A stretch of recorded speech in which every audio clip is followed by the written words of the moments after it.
Hey, David, What's that, Ben? what is that and why is it here? This is an idol, obviously. No, a student made this. Gold idol. It's a golden idol. A student made this for a school project, and then after they finished, brought it up here and said, hey, could you use this? And in youth ministry, we always say yes, we can use that somehow. But today on Youth Ministry TV, we are talking about the disease within student ministry. And you wrote a blog post series about this, right? I did write a blog post So about I thought I would bring, this is like our mascot for the disease within youth ministry. Oh man, that is a creepy golden idol. This is the disease within student ministry right here. Stay tuned. Instant romance. I mean, instant romance.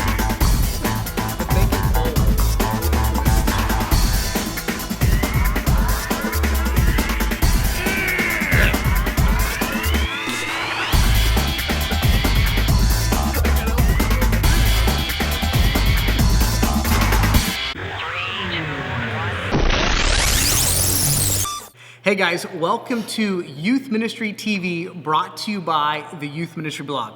My name is David Hansen. And my name is Ben Fawcett, and this thing is creepy. This is creepy. We should name it. I thought we did name it. Just- Okay, you know this is true, so because you're the one that started this. So if David's wife, Ashley, if you're watching this, don't get upset about this. But like the hair really does look like your daughter Ava. So I had this in my office for a little bit, and people would literally come in, and they're like gonna tell me something. They see this thing, and they just go, what is that? And so the running joke for a little bit was, well, my daughter, she misbehaved. Yeah. And I had to make an example out of her for my younger son and teach him, hey, you don't cross daddy, right? Yeah. And so I had to teach my daughter Ava a lesson, and that didn't go over so well. People was like, too far. Okay, speaking of disciplining your children, have you ever disciplined them in your Christopher Walken voice? Because he likes to do imitations of like celebrities, and one of them is Christopher Walken. It's pretty funny. And Let's hear it. I want to hear it. Can you do it? Today, we're talking about the disease in youth ministry. If I close my eyes, I feel like it's Christopher. More cowbell, baby. I feel like Christopher Walken's right next to me. Need cowbell. You can't do the whole episode Disease. like that. It'll be real distracting. We'll never get There's past no way this I'd point. make it. Okay, Yeah, this is it'll the be real longest intro distracting. ever. Today we're talking about the disease within student ministry. Ben Fawcett wrote a great post on the youth ministry blog about a disease that he sees in youth ministry. Ben, would you explain it to us? Yes, and thank you for that very nice encouragement there, David. But yeah, basically, I've kind of started to observe this growing trend and going to different, seminars or whatever you call them, like with youth specialties and stuff like that, and just talking to different youth pastors and youth volunteers, observing our small group leaders, observing you and I even, all these things, and I've kind of identified these 4 things that are a subtle shift in our focus, and I think it's important that we identify that word, a subtle shift in our focus. Focus being a requirement of attention, applied energy, and an investment of time. And I came up with 4 things that I think are distracting us from our main calling. And that's, like I said, because we're subtly starting to shift our focus just a little bit away from discipleship into something that we try to categorize as discipleship, but it's really not. It's really not. It's good. Yeah, and the 4 of them that I looked at, and you guys are free to disagree with these. Again, this is just my experience and my observations.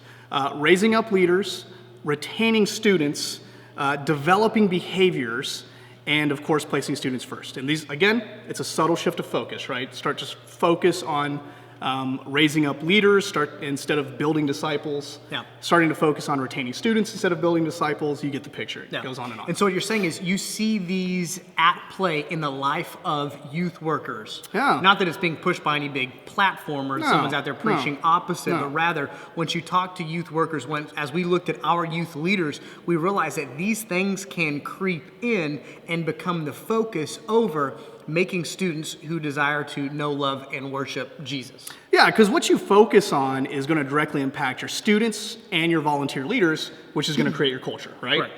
And so this is just a human nature thing. We all know that we're flawed individuals, sinful individuals, but the beauty is that God in His grace is using us to build his kingdom. So yeah, it's important that we start to look at some of the things that we're starting to get distracted by, and how do we get back to the main focus, which is to bring people to know, love, and worship Jesus Christ, and to make them fully functioning disciples. Absolutely. So let's jump straight in. Yeah. The first, what would you call that? Symptom? Symptom, yeah. The first symptom of this disease, which we don't have a name for. No. It's just the disease within student ministry. It just sounds better that way. Yeah.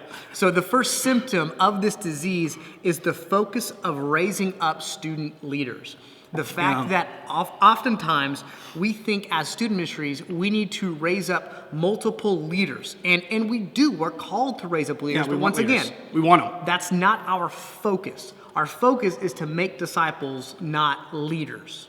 Yeah, and we definitely want leaders, and we want to help groom people towards what they're gifted at, right? Yeah.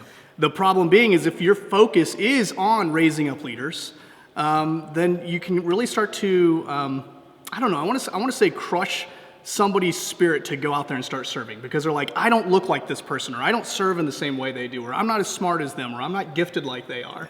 And that's a mistake that I made early on in youth ministry. Me too. My whole goal was to get students who were loud and proud. This is mainly my extroverted students, to stand up for the gospel, to be the face of our student ministry in their social circles, in their school. And what happens when you only seek to raise up your extroverts, when you only seek to raise up your students who might be a little louder, and more upfront than others, what you do is you crush the spirit of some of these introverts who say, well, I'm not a leader the way that you're pointing out, quantifying leadership, right? I'm not a leader like that, so I must not be a leader at all. And one thing that we were discussing, and what I commented when he posted this first thing, was we can't quantify devotion, right? My grandmother, who doesn't get out of the house much, but prays just like earnestly all day for people, man, she's tight with Jesus, right? And so I can't say she's not any less of a leader, any less of a disciple than someone who stands up in front of a crowd to champion the cause of Christ. Absolutely. I mean, is the service of somebody who greets at the door of our church, are they any less faithful to God than I am, just because I get to preach from a stage or get to do stuff like this where I'm a little bit more vocal and maybe have a little bit more influence to a larger crowd? No way. I mean, that's how they are serving the kingdom, right? They are gifted in warmth and hospitality. Case in point, we have this awesome junior girl who has started to go to the early service. And she's not a vocal person.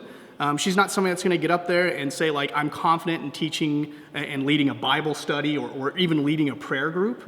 But the subtle ways that she has gone into the junior high service as a high schooler and started to be confident and bold and like, let me show you how I worship the Lord to music, you know, and let me start to build relationships by just talking to you guys individually. It's pretty awesome to see that. And what we see in her is she's becoming a more devout, more centered follower of Jesus. She's becoming a disciple. She is a disciple. She's becoming more and more of a disciple.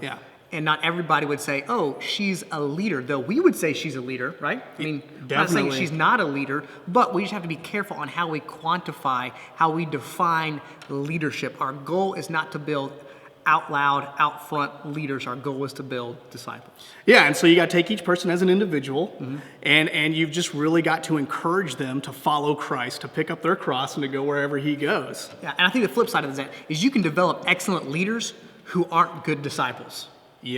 I think you can make students who are out loud championing the cause of Christ, but inside, deep down, they're empty and they're hollow. They're whitewashed tombs is what they are. And they look great on the outside. They might be leading, but inside they're just filled with pain and a lack of the comfort of Christ. That's very true. And when you're raising up leaders, your goal is not to have them become like a student leader, right? Our goal is not to have our leaders, our students, become like somebody we're pointing to. It's to become like Jesus Christ. And that's very confusing for a young person. Very confusing because they have no idea who they are. They're still trying to find their identity. And so, again, it's the subtle shift of focus. We're not saying we don't want leaders. We're not saying don't encourage people to use influence for Christ. And we're not saying don't help people become better Bible leaders. What we're saying is open up your minds and start to shift your focus into just pure out discipleship, the diversity of discipleship. That's good. All right. Number one was the focus of raising up leaders. The second symptom of the disease in youth ministry is a focus on retaining students. A focus on retaining students. And this is a tough one. Super hard. You talk to any pastor, Super hard. Do you want to keep students in the church? Every single one of them is going to say, yes, we need to keep them in. Who doesn't? Yeah. Who doesn't?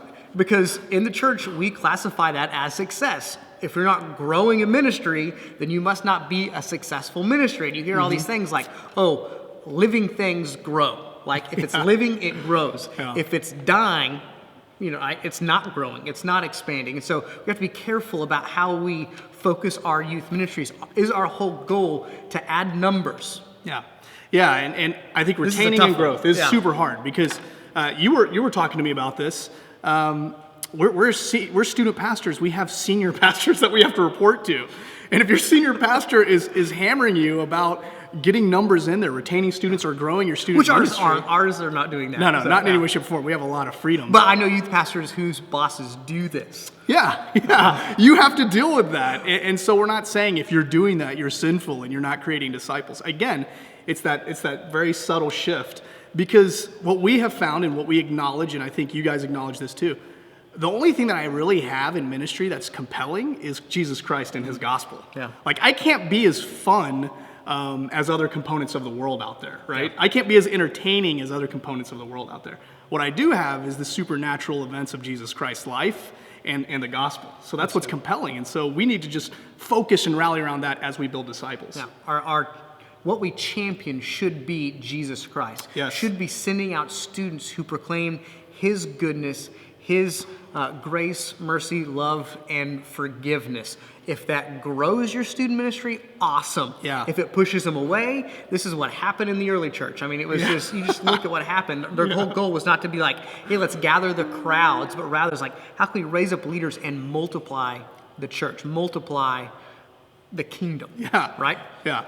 So we want to retain and we want to grow. But what we're saying is don't focus on that. So don't become a student ministry that is just full of events and entertainment at the cost of not preaching the gospel, at the cost of not showing proper discipleship. All right, so number one is the focus on raising up leaders. Number two is the focus on retaining students. And then number three is the focus on developing behaviors. This is a symptom when we focus on developing behaviors, getting our students to act the way we want them to act, rather than making sure they know who they are, their identity in Jesus Christ. Yeah. This is one of those things that we talk to parents about all the time. We're not here to modify your students' behaviors. Yeah. The first message I ever preached at this church when they let me have the big stage was I got up on there and I said, hey, I'm not here to make your students good kids. Yeah. I'm here to make your students disciples of Jesus Christ. Now, a byproduct will be hopefully that they live by the fruits of the Spirit, which we might quantify as a good kid. Certainly. But you have to look at both sides of the coin. You create good kids, they can be spiritually empty. Yeah, absolutely. That's one of those things it's really hard because in the epistles, it's all about because of faith, because of Jesus Christ, because of his grace, there's this conduct that now we operate in our new life. And we definitely want our students to understand that. Absolutely. But they need to understand first and foremost who God is, how great his works are for them, and the continuation of those works within them. Mm-hmm. And through that he is equipping them to live a different style of life. Yeah. So pay attention to your teaching. Look at your sermons. Look at your small group curriculum. Make sure they're not all just about behavior modification, but rather forming students who know their identity in Christ. It's why we're about to do our Love, Sex, and Dating series, which you can step back and say, hey, that's kind of a very much behavior modification series, right? Yeah. However, we are going into our Love, Sex, and Dating series only after spending the last 5 weeks talking about our identity in Christ. Because if students don't know who they are in Christ, there's no reason to modify your behavior as it pertains to purity, right? Yeah. And even in our Love, Sex, and Dating talk, we're focusing on the love of Jesus. It's centered there. It's not in don't have sex. It's understanding who you are in Christ and the love of Christ and what that calls you to. it's tricky. It's that real Yeah. subtle shift of focus. Absolutely, absolutely. I think the last one is something that is very hard for our small group leaders or your volunteer youth workers. And it's the symptom of focusing on placing students first, right? It's all about... Wait. Are we in student ministry? That's what we do. We put that's students what we first, do, right? yeah. We put them over our families. We put them over Yeah. everything, right? Absolutely. Over sleep. We love our students. Yeah. We're here to serve our students.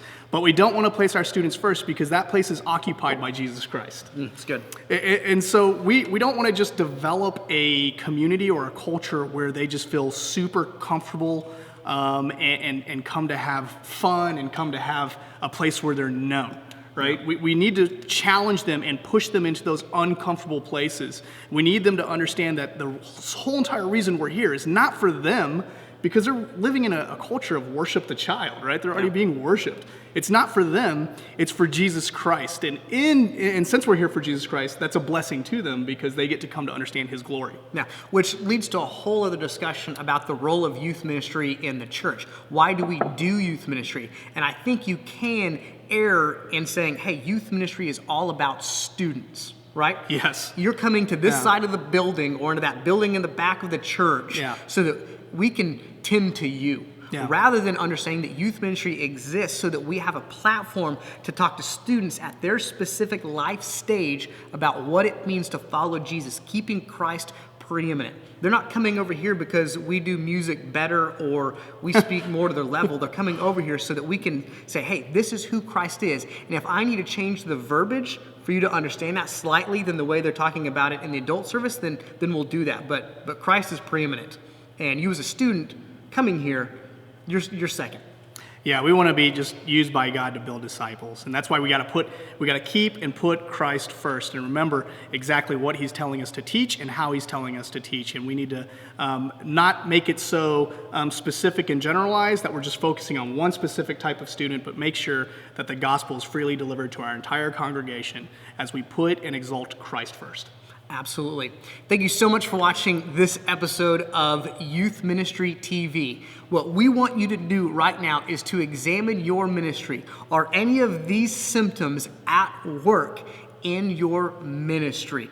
Please comment below if you think of any other symptoms for this disease. Yeah. So if you're on the YouTube right now, down below there is a comment section. Tell us what you think other symptoms of the disease within student ministry are. If you give a good one, we'll give you a shout out in future episode maybe. Yeah, episode 5, we'll 6, bring it 7, back. 8, We'll bring 9, it back 10, around. 11, We want 12. to thank you guys and honor you for participating in the conversation. So please comment below, and we'd love to share your knowledge and your information with other student pastors. We will see you guys in the next episode. Episode 5. You got to bring Spanish back into it again? That's all I know.